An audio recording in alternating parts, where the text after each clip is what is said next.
Hello, successful people. Welcome back to the Iron Fire Success Channel. I'm TK. And I'm Mo. Thank you so much to our subscribers. And if you're new to our channel, welcome. Today's video is an easy guide to using your cell phone on a cruise ship. Check it out.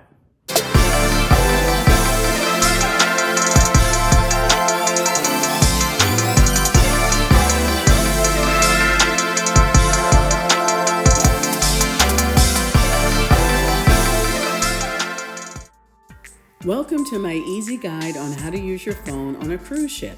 I am by no means a cell phone expert, so if you have other ways of using your cell phone while on a cruise, or if you think the information here could be corrected or updated, please drop a comment. Now let's get on board.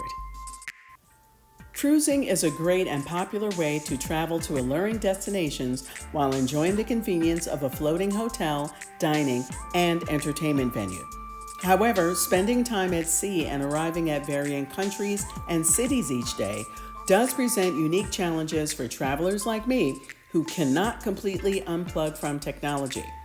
That's why I developed this easy guide to using your phone on a cruise ship to explain the 3 most common ways of using your phone while on a cruise. That would be your own cell carrier plan, ship Wi-Fi, and a prepaid eSIM. At the end, I'm going to share some tips you can do to cut down on your costs and some things to consider when you are choosing what plan is best for you. If you subscribe to the channel, you'll be able to see the next video I make that explains what I picked and how I was able to use my phone the whole time on a 10-day cruise on the Celebrity Beyond for only $160. The first way of using your phone on a cruise we're going to talk about is cellular service. This is provided over a network. We all know about 5G or LTE, but you may not know that a cruise ship has its own network, usually called Cellular at sea, or maybe something else.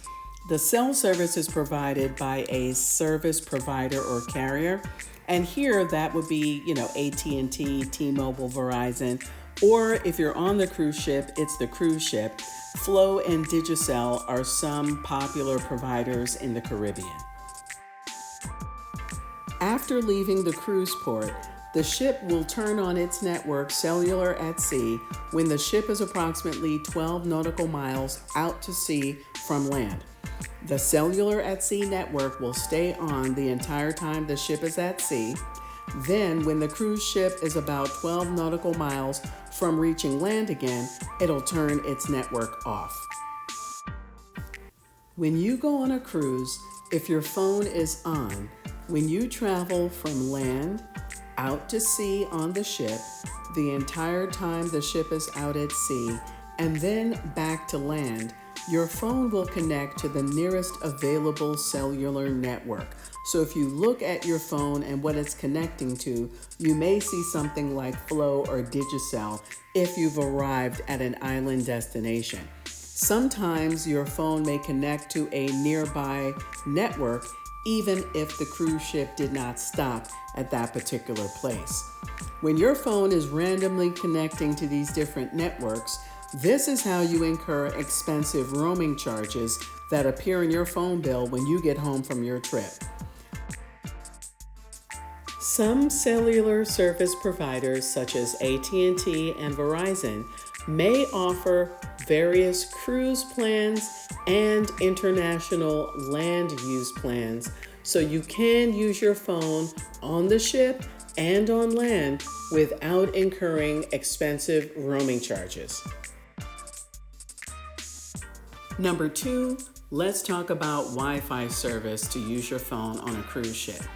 Now, basically, Wi-Fi service is provided over a network using a signal transmitted by a router at or near a specific location, like the coffee shop or hotel or even at the cruise terminal.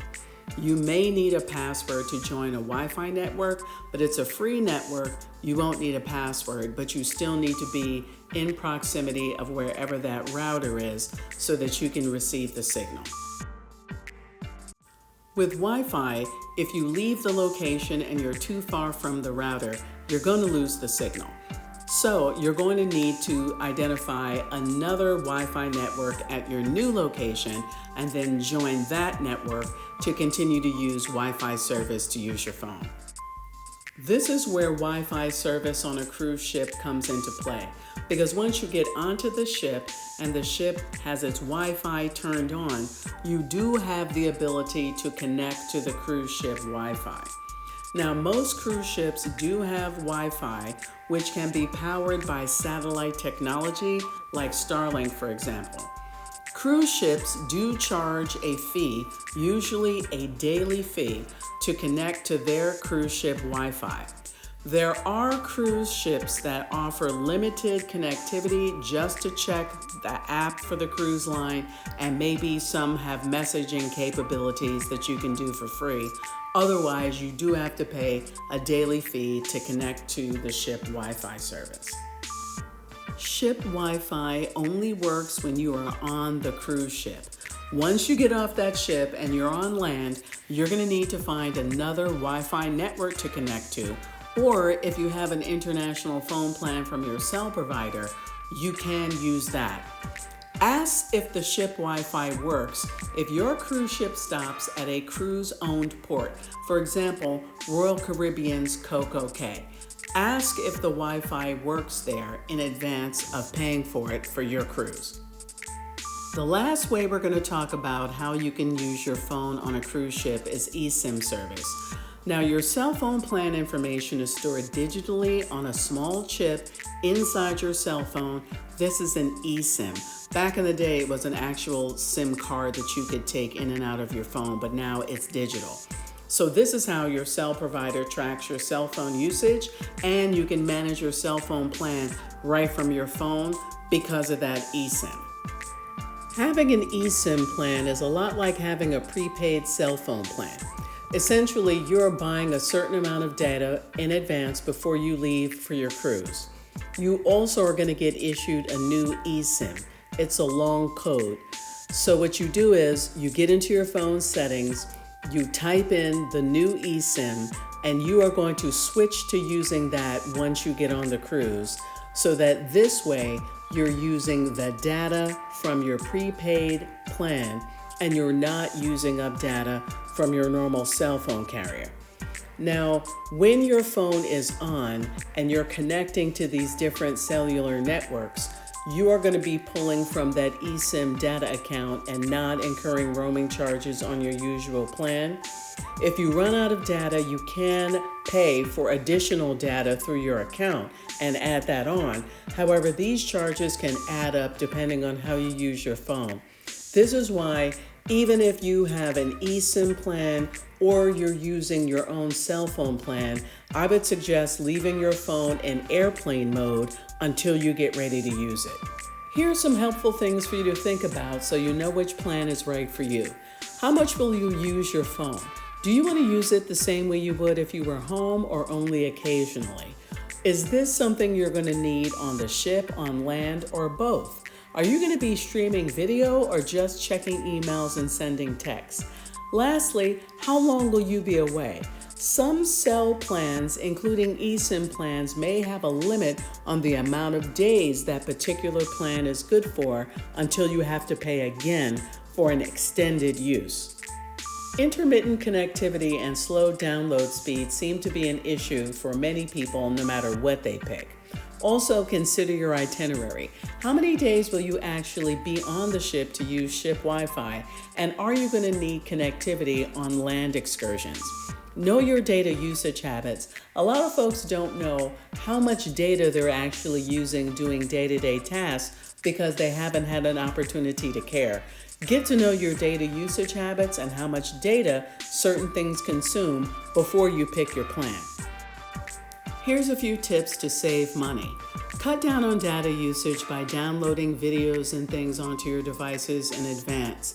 Low data cell plans tend to cost less. Also, disable data usage for any apps that you won't be using. Keeping them running eats up data. Don't forget to turn on airplane mode that blocks the cell signals so you won't have roaming charges. But just know that if you're using a cellular plan or an eSIM plan, it won't work if airplane mode is on. Lastly, unplug and enjoy your cruise if you can. But if you can't completely unplug and you're traveling with more than one person, try splitting the cost of one phone plan. That way, everybody can check emails, send texts, and use the phone in case of emergency. Thanks for watching.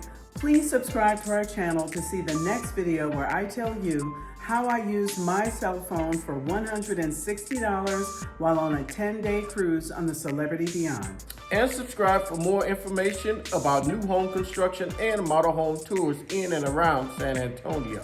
And to follow us as we continue to turn our new construction house into a home, and subscribe for more travel tips too. As always, until next time, be peaceful, stay prayerful, and count your blessings.